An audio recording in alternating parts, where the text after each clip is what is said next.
గౌతమ బుద్ధుడు బోధనలు చాలా ఉన్నాయి. ఆయన జ్ఞానతవే జ్ఞానవేత్త అన్నమాట. ఆయన జ్ఞానంలో ఎవ్వరికీ రాదు. అయితే గౌతమ బుద్ధుని ప్రకారంగా ఒక పర్సన్‌కి ఎవరికైనా వాళ్ళకంటూ ఒక స్లాంగ్ అనేది ఉండాలి. అంటే ఒక భాష, ఒక విధానం అన్నమాట. ఒక పద్ధతి, ఒక భాష లాంగ్వేజ్ అనేది ఉండాలని గౌతమ బుద్ధుడు ఒక బోధనలో చెప్పారనమాట. అదేమిటంటే ఒకరోజు ఒక శిష్యుడు గౌతమ బుద్ధుని దగ్గరికి వెళ్లి తనకంటూ ఒక పద్ధతి నేర్పించమన్నారు. పద్ధతి అంటే ఏంటి? పద్ధతి ఎలా నేర్పిస్తారు? గౌతమ బుద్ధుడైన. ఆయన జ్ఞానవేత్త. ఆయన జ్ఞానాన్ని మాత్రమే ప్రసాదిస్తాడు కానీ, ఒక పర్సన్ ప్రవర్తన ఎలా ఉండాలని చెప్పలేరు గదా! జ్ఞానాన్ని సూచించి తన మాటల ద్వారా చేంజ్ చేస్తారు తప్ప, ఇలా ఉండాలి, అలా ఉండాలని చెప్పరు. అయితే ఆ శిష్యుడు వచ్చి అడగగా ఎందుకు అడిగాడంటే, అతను పు అతను రోజు రోజు తన పద్ధతినని అంటే తన బిహేవియర్‌ని తను ఒకే విధంగా ఫ్లోలో వెళ్ళకుండా అనేక విధాలుగా చేంజ్ చేస్తూనే ఉంటుండు. ఇతరులపై కోప్పడడం, ఇతరులపై తిట్టడం, తల్లిదండ్రులని లెక్క చేయకపోవడం అతనికున్న పెద్ద వీక్‌నెస్. ఎదురొస్తే తనను తానే తను కట్ చేసుకోవటం హ్యాండ్స్ ఇలా ఎన్నో చేస్తూ ఉన్నాడనమాట.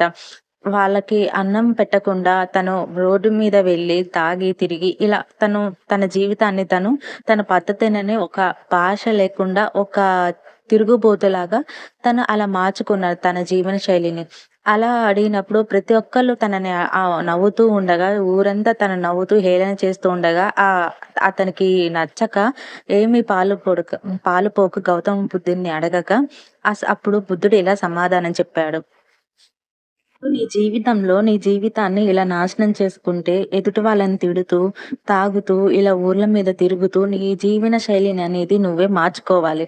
ఒక సమయం సమయం, వయసు అనేది ఎప్పటి వరకు ఉండాలో అప్పటి వరకే ఉంటుంది. ఒక తల్లిదండ్రులు నీ నుంచి ఈ లోకం నుంచి వెళ్ళిపోయాక, నీకంటూ ఒక ముద్ద అన్నం పెట్టేవాడు ఈ లోకంలో ఉండడు.